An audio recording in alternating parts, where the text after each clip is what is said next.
Shalom 7 டே சேலஞ்சுக்கு உங்கள் ஆண்டவர் இயேசுவின் நாமத்தினால் வாழ்த்து வரவேற்கிறோம். இந்த வாரத்தில் நம்ம செய்ய வேண்டிய சில சவால்களை உங்களுக்கு முன்னாடி நான் வச்சுட்டு வரேன். பல நேரங்களில் மற்றவங்களுக்காகவே நீங்கள் ஓடிட்டுருக்கீங்க, மற்றவங்களுக்காகவே வாழ்ந்துட்டுருக்கிறீங்க, மற்றவங்க சந்தோஷத்துக்காகவே உழைச்சிட்ருக்கிறீங்க. ஆனால் உங்கள் சந்தோஷத்தை பற்றி ஒரு நாளும் நீங்கள் நினச்சி பார்த்ததே இல்லை. ஓய்வு எடுக்கிறத பற்றியோ அல்லது மகிழ்ச்சியாக இருப்பதை பற்றியோ நீங்கள் சிந்திக்காமலே ஓடிட்டுருக்கிறீங்க. ஆனால் உங்கள் மகிழ்ச்சி ஆண்டவருக்கு ரொம்ப ரொம்ப முக்கியம் அப்படின்றது உங்களுக்கு தெரியுமா? நான் இன்னைக்கு நீங்களும் சந்தோஷமாக இருக்கும்படி ஒரு சவாலை உங்களுக்கு முன்னாடி வைக்க விரும்புகிறேன். ஆயத்தமாக இருக்கிறீங்களா?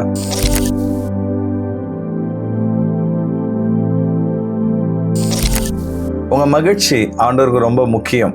ஏன்னா 3 விஷயங்கள் வேதத்திலேருந்து உங்களோட நான் பகிர்ந்து கொள்ள விரும்புகிறேன். முதலாவது, மகிழ்ச்சி பரிசுத்த ஆவியானவர் தருகிற ஒரு கனி.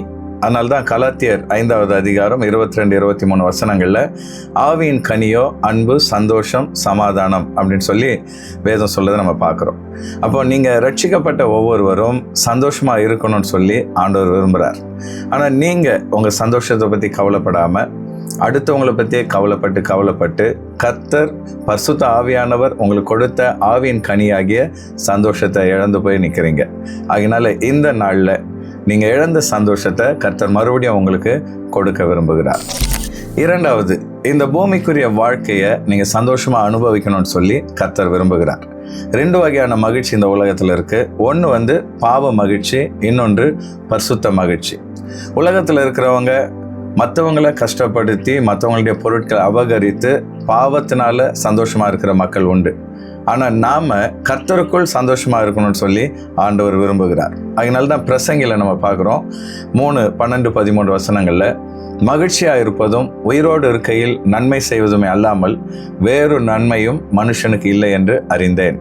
அன்றியும் மனுஷர் யாவரும் புசித்து குடித்து தங்கள் சகல பிரயாசத்தின் பலனையும் அனுபவிப்பது தேவனுடைய அனுக்கிரகம்.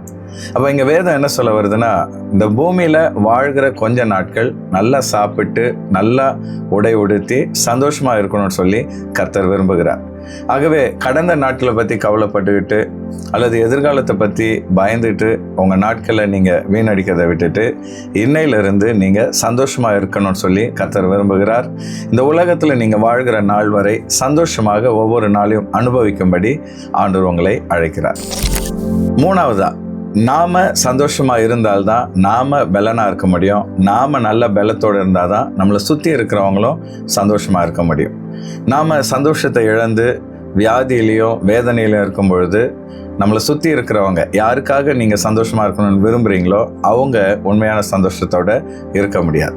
அதனால தான் வேதத்தில் நெகேமியா 8:10 நம்ம பார்க்குறோம், நீங்கள் போய் கொழுமையானதை புசித்து மதுரமானதை குடித்து ஒன்றுமில்லாதவர்களுக்கு பங்குகளை அனுப்புங்கள். இந்த நாள் நம்முடைய ஆண்டவருக்கு பரிசுத்தமான நாள், விசாரப்பட வேண்டாம், கர்த்தருக்குள் மகிழ்ச்சியாக இருப்பதே உங்களுடைய பலன் என்று நெகேமியா சொல்லதை நம்ம பார்க்குறோம். அப்போ ஒவ்வொரு நாளும் நாம் கடந்த நாட்களை பற்றி நினச்சி கவலைப்படுறதை விட்டுட்டு எதிர்காலத்தை நினைத்து பயப்படுறதை விட்டுட்டு இந்த நாள் கர்த்தர் கொடுத்த நாள், இந்த நாளில் நான் சந்தோஷமாக இருக்கணும்னு சொல்லி நீங்கள் சந்தோஷமாக இருக்கும் பொழுது உங்களுக்கு அது ஒரு பலனை கொண்டு வரும். நீங்கள் நல்ல பலத்தோடு இருந்தீங்கன்னா நீங்கள் யாருக்காக உழைக்கிறீங்களோ அவங்களும் சந்தோஷமாக இருப்பதற்கு அது உதவியாக இருக்கும்.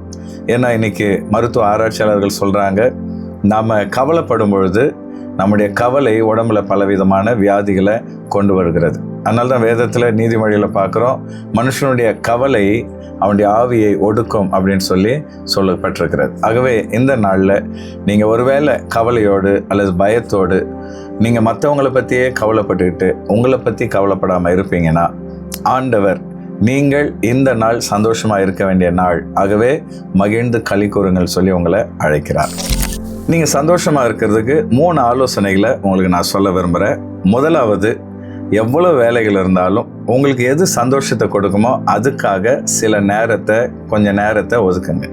உதாரணத்துக்கு, உங்களுக்கு ஜெபம் பண்ணுறது சந்தோஷத்தை கொடுக்குது, அல்லது பாட்டு பாடுறது சந்தோஷத்தை கொடுக்குது, அல்லது ஒரு ஓவியம் வரைவது, உங்கள் மனசுக்கு எது மகிழ்ச்சியை கொடுக்குதோ அதுக்காக ஒவ்வொரு நாளும் ஒரு 1 மணி நேரமாவது ஒதுக்கி அந்த நேரத்தில் நீங்கள் அந்த சந்தோஷத்தை அனுபவிக்கும்படியாக உங்களுக்கு ஆலோசனை சொல்ல விரும்புகிறேன்.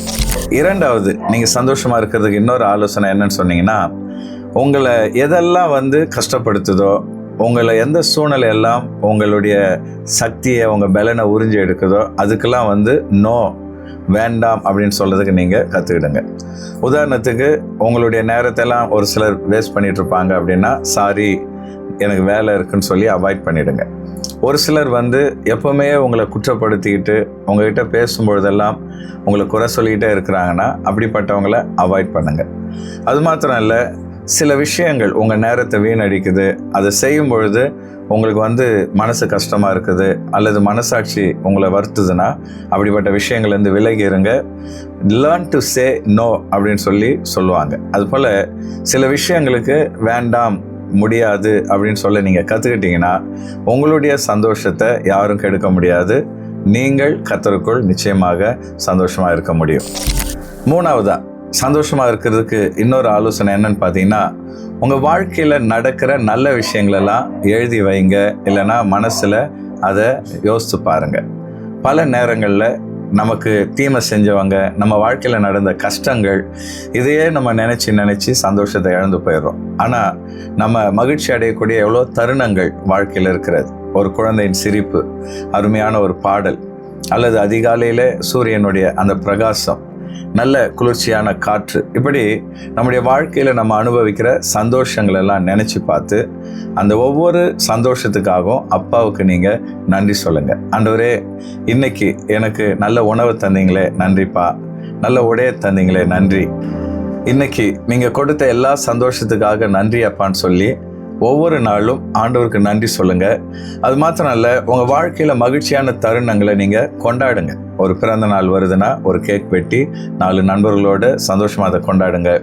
உங்கள் வீட்டில் ஒரு விசேஷம் வருதுன்னா ஒதுங்கி இருக்காதீங்க.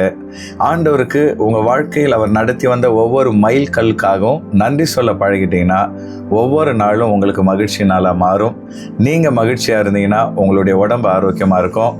நீங்கள் ஆரோக்கியமாக இருந்தீங்கன்னா யாருக்காக நீங்கள் உங்கள் நேரத்தை செலவிடுறீங்களோ, யாருக்காக உங்கள் சந்தோஷத்தை கூட தியாகம் பண்ணுறீங்களோ, அவங்க உங்கள் சந்தோஷத்தை பார்த்து அவங்களும் இன்னும் அதிகமாக சந்தோஷப்படுவாங்க. நிச்சயமாக உங்கள் வாழ்க்கையில் பெரிய நன்மைகளை அது கொண்டு வரும். ஆக உங்களை தியாகம் பண்ணிட்டு, உங்கள் சந்தோஷத்தை தியாகம் பண்ணிட்டு மற்றவங்களை சந்தோஷப்படுத்தணும் அப்படின்றது ஆண்டவருடைய விருப்பம் அல்ல. நீங்களும் சந்தோஷமாக இருக்கணும், அது மூலமாக மற்றவங்களும் சந்தோஷமாக இருக்கணும் அப்படின்றது தான் ஆண்டவருடைய சித்தமாக இருக்கிறது.